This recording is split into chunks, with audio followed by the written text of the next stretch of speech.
On a freezing night in the winter of 1980, the wind howled through a small town in Minnesota.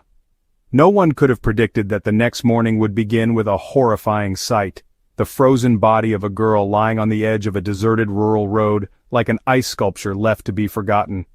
Warning: this is a real, disturbing, and unsolved murder case with graphic forensic descriptions. If you're a fan of chilling unsolved mysteries, make sure to subscribe now. More dark stories are coming. On the morning of December 15, 1980, near the town of Crookston, Minnesota, a local farmer was driving his tractor along a snow-covered road when he spotted something unusual by the roadside. As he got closer, his breath caught in his chest. The body of a young woman, completely frozen, lay curled in a fetal position, her arms tightly wrapped across her chest, as if trying to warm herself.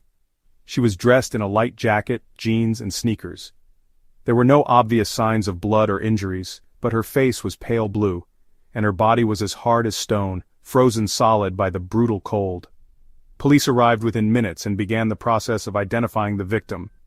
But she had no ID, no personal belongings, and no one had reported her missing.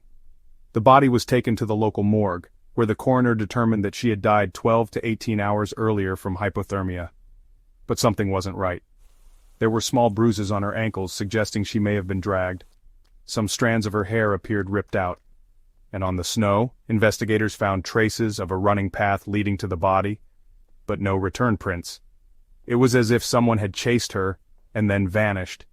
Facial reconstruction images were distributed in newspapers and on television.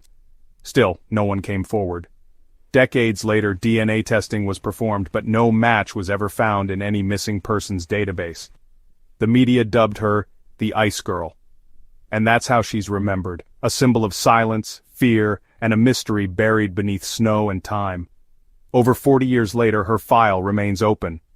But without a name, a suspect, or a motive, her voice is still frozen in time, and justice may never come. The Ice Girl was more than a frozen corpse. She was a scream lost in the cold silence of winter. For more true and haunting unsolved mysteries like this one, subscribe now. Because the truth might be waiting in the next story.